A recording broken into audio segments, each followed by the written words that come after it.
यानी कि भारत ने जो छुरा ईरान की पीठ में घोपा है वो भी तारीख में याद रखा जाएगा। 10 साल मैंने इस पे काम किया। कासिम सलमानी साहब से लेके अब तक जितनी इंडियन इन्वॉल्वमेंट है इसराइल के साथ उसको डिस्क्लोज किया, ना सिर्फ डिस्क्लोज किया, दोबारा रचाने की भारत ने कोशिश की। तो पहले तो 200-250 किलोमीटर तक हम गए थे, इस दफा कलकत्ते तक पहुंचा के। पंजाबी में वो कहते हैं कि इस दफा हम आपको कलकत्ता तक लेके जाएंगे। इसराइल इतना बड़ा खतरा नहीं है जितना बड़ा खतरा इंडिया है। हम जो अब रिसर्च कर रहे हैं इसमें 5 टॉपिक आएंगे। डॉलर खत्म 26 नवंबर, लेकिन ये मेरा टारगेट है। अखंड भारत खत्म, टुकड़े टुकड़े इंडिया की मैशत के टुकड़े होते हुए मैं आपको दिखाऊंगा कैसे ये भी। ऑपरेशन गज़ब लिल हक और इंडिया का फॉल्स फ्लैग ऑपरेशन भी मंजरेआम पर आ गया है। इस वक्त भारत की हालत बहुत पतली हुई भी है। तब से भी कुछ दिन पहले आया था, उनका कहना है अफगानिस्तान में हम पूरी दुनिया की जंग लड़ रहे हैं। सर, आप अफगानिस्तान में पूरी दुनिया की जंग नहीं लड़ रहे हैं। तैयार रहना कि इस बार फिर तुम्हारा किस्सा ही खत्म कर देंगे हम। और बड़ी सख्त जबान में राजनाथ जी ने इस पे बात की, जिसका जवाब पाकिस्तान के ज़ाहिर एक टट्टू डिफेंस मिनिस्टर है जिसकी औकात तो एक चपड़ासी से ज्यादा है नहीं। पाकिस्तान ये कह रहा है कि अगला हमारा जो टारगेट है दैट इज कोलकाता। कोलकाता जो है उसकी जारी बात है बड़ी वैल्यू है।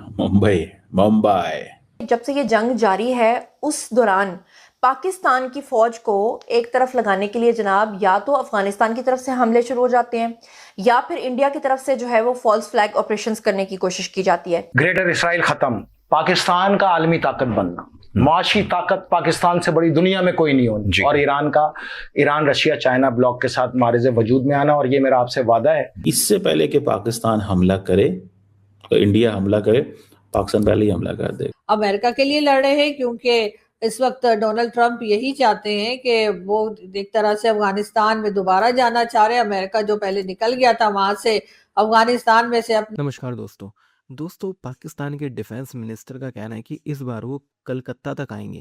अब इनसे पूछो कि भाई जो तुम बातें कर रहे हो कि ऑपरेशन सिंदूर के दौरान तुम 200-250 किलोमीटर अंदर आ गए थे, कहाँ अंदर आए थे तुम, कौन आया था, वो इनको पता नहीं। अभी हमारे डिफेंस मिनिस्टर राजनाथ सिंह जी ने एक बयान दिया था, जिसके बाद उन्होंने कहा था कि अगला जो ऑपरेशन सिंदूर 2.0 होगा वो और ज़्यादा भीषण होगा, पहले से भी ज़्यादा बड़ा सबक इन लोगों को सिखाया जाएगा। उसके बाद ये जो टट्टू इनका है डिफेंस मिनिस्टर ख्वाजा आसिफ, इसके पास से कोई ना कोई बयान तो आना ही था, और वही बयान आया कि भाई इस बार हम कोलकाता तक आएंगे। अब कोलकाता तक तुम कैसे आओगे, कहाँ से आओगे, पहले ये समझाओ। और 200-250 किलोमीटर तुम कहाँ हैं। इन लोगों ने अपनी पूरी तरह से अपनी आवाम को बेवकूफ़ बना रखा है।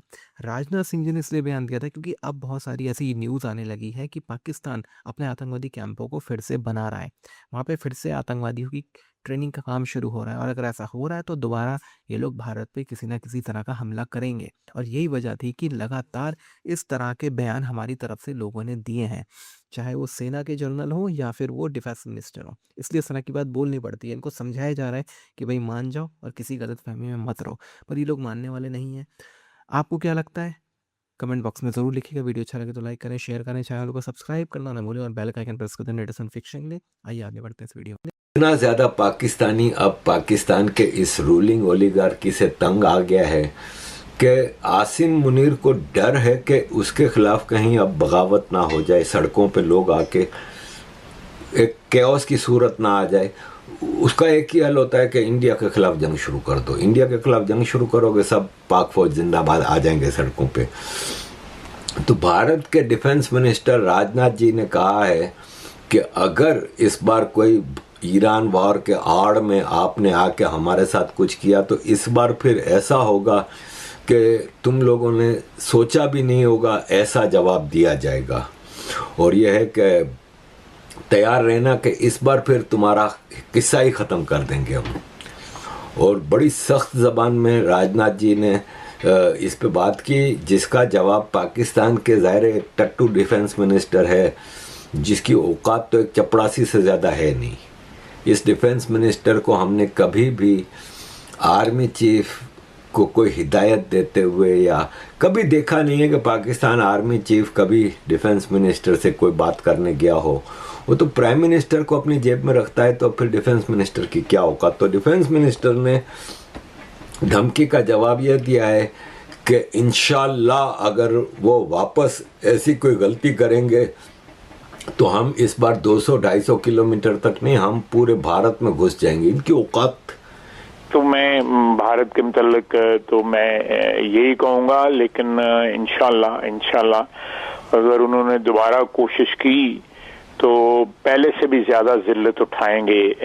जो पिछले साल जो कुछ हुआ उससे कहीं ज़्यादा जिल्लत उठाएंगे। और इस दफ़ा पहले तो कंटेन हुआ है कि 200-250 किलोमीटर के अंदर जो है जंग कंटेन हो गई। अब हम अंदर घर में घुस के मारेंगे उनको जो है इंशाल्लाह। एक टूटा फूटा अफगानिस्तान इनके गले पड़ गया है। अफगानिस्तान को तो फतह कर नहीं पा रहे, और ये पाकिस्तान भारत के बारे में इस तरह की धमकियां दे रहा है। इसकी अपनी हैसियत क्या है इस वक्त सबको पता चल गया है। नहीं, और ना ही उनको कोई इंटरेस्ट है कि वो जाकर अफगानिस्तान के साथ लड़ना शुरू कर दें। ये अफगानिस्तान में जो जंग लड़ी जा रही है वो जंग पाकिस्तान ही लड़ रहा है, और शायद वो जंग हम अमेरिका के लिए लड़ रहे हैं, क्योंकि इस वक्त डोनाल्ड ट्रंप यही चाहते हैं कि वो एक तरह से अफगानिस्तान में दोबारा जाना चाह रहे हैं। अमेरिका जो पहले निकल गया था वहां से, अफगानिस्तान में से अपने जूते छोड़ के भाग गया था, जिसे कहते हैं कि अफगानिस्तान के लोगों ने इनकी वो हालत की थी कि इनको सिवाय भागने के कोई दूसरा रास्ता दिखाई नहीं दे रहा था। ये किसी तरीके से जीत नहीं पाए, और मेरा ख्याल है कि अफगानिस्तान में हार जाना और अफगानिस्तान के लोगों से पिट जाने के बाद भी अमेरिका को अकल नहीं आई। इनको यही लगा कि अगर कोई छोटा देश है, कोई छोटी कंट्री है, तो वहां जाकर ये कुछ भी करेंगे, किसी भी तरीके से अटैक कर देंगे या उनका नुकसान कर देंगे और उसके बाद उनको काबू में कर लेंगे। तो इनको, मेरा ख्याल है ये बात तो डोनाल्ड ट्रंप को अपनी हिस्ट्री, जो हमें कहा जाता है कि पाकिस्तान ने अपनी हिस्ट्री से कुछ नहीं सीखा, तो अमेरिका ने भी अपनी हिस्ट्री से कुछ नहीं सीखा है। उनको मालूम होना चाहिए था कि आप तो अफगानिस्तान में फेल हो चुके हैं। 20 साल आप अफगानिस्तान में रहे और अफगानिस्तान की आपने ईंट से ईंट बजा दी, लेकिन अफगानिस्तान के लोगों को आप अपने कंट्रोल में नहीं ला सके। और यही वजह है कि यहाँ पर भी इस वक्त जो कुछ ईरान में हो रहा है वहां पर भी अमेरिका बुरी तरीके से मार खाता हुआ नजर आ रहा है। अब ये और बात है कि क्योंकि आप एक बड़ी ताकत हैं, आपके पास पैसा ज्यादा है, आपके पास पावर ज्यादा है, तो आप एक जरा से कुछ अरसे के बाद हो सकता है कि आप थोड़ा बहुत ईरान को, जिसे कहते हैं कि जी हम स्टोन एज में ले जाएंगे, जो कि एक बहुत बुरा वर्ड है, जो कि अमेरिकन प्रेसिडेंट को नहीं बोलना चाहिए था, लेकिन उन्होंने ईरान को कहा कि स्टोन एज में ले जाएंगे। इस तरह की बातें की हैं, तो यकीनन इससे साफ जाहिर हो रहा है कि वो ईरान को लेकर इस वक्त घबरा चुके हैं। पाकिस्तान के डिफेंस मिनिस्टर ने एक स्टेटमेंट जारी की है। वो अपने किसी आबाई इलाके के अंदर अपने वीकेंड के ऊपर गांव में थे, वहां पे आवाम से खिताब कर रहे थे। अभी हाल ही में आपको पता है राजनाथ सिंह साहब ने बड़ी सख्त बातें की, तो ये हमारे जो डिफेंस मिनिस्टर साहब हैं इन्होंने भी बड़ी सख्त बात की है, और ये जरा सुनिए क्या कह रहे हैं। और अपनी दुश्मन भारत जो है वो झुंझलाया हुआ है, अजीब अजीब बातें करते हैं, हवास बाख्ता हुए हैं। दोबारा परेशानी की भारत ने कोशिश की तो पहले तो 200-250 किलोमीटर तक हम गए थे, इस दफ़ा कलकत्ते तक पहुँचा के। पंजाबी में वो कहते हैं कि इस दफ़ा हम आपको कलकत्ता तक लेके जाएंगे। ठीक है ना जनाब, कलकत्ता तक हम लेके जाएंगे। तो ये आप बात देखें कि पाकिस्तान ये कह रहा है कि अगला हमारा जो टारगेट है दैट इज कलकत्ता। कलकत्ता जो है उसकी सारी बात है, बड़ी वैल्यू है। मुंबई, ठीक है ना जी। वो ज़माने गए कि आप जो मर्जी करके चले जाएं। और हो सकता है इस दफ़ा पाकिस्तान की अप्रोच, मैं आपको बात बताऊं, इस दफ़ा पाकिस्तान की अप्रोच ये है कि थोड़ा सा एग्रेसिव खेलो, यानी कि इससे पहले कि पाकिस्तान हमला करे, तो इंडिया हमला करे, पाकिस्तान पहले ही हमला कर देगा। तो ये जो प्रीएम्प्टिव मोड है ना पाकिस्तान का, ये भी ऑन हो सकता है कि हमें ये खतरा लगा कि इंडिया बिल्डअप कर रहा है। जैसे मिसाल के तौर पे क्या होता है कि इंडियन की जो एयरफोर्स है ना, ये बिल्डअप करती है, ये अपनी साइड से वो करती है, बिल्डअप करती है। जब बिल्डअप करती है मतलब हमारे एयरफोर्स को पता चल जाता है कि इनके जहाज हवा में उड़ रहे हैं, 50, 100, 10, 20, 30, ठीक है, हवा में उड़ रहे हैं। उस वक्त फिर पाकिस्तान क्या करेगा कि पाकिस्तान पहले प्रीएम्प्ट करेगा कि हमें माहौल मिला, हमें ऐसी सिचुएशन मिली और हमने फिर देख के हमने अटैक कर दिया, बात खत्म, जिसने जो करना है कर लो। This is significant. ये पाकिस्तान कर सकता है, मैं आपको बात बताऊं।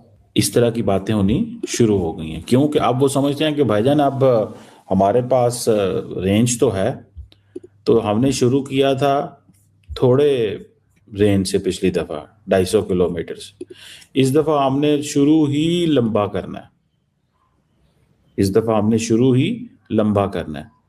और लंबा करने से मुराद ये है कि सीधा 700, 800, 1000 किलोमीटर, 1200 किलोमीटर कोई शहर ना रहे, क्योंकि इंडिया ने जो पिछली दफ़ा चीज़ें की थी, उन्होंने पिंडी के अंदर जो किए थे, क्योंकि हमारी डेप्थ कम है। देखें, जो इंडिया को एडवांटेज और हमें जो है ना वो डेप्थ का एडवांटेज है।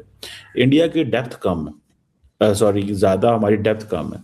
तो हम क्या करते हैं, आप 200-250 किलोमीटर तक चीज़ एक रखी है आपने, लेकिन आप ज़रूरी तो नहीं हर दफ़ा 200-250 किलोमीटर तक होगी।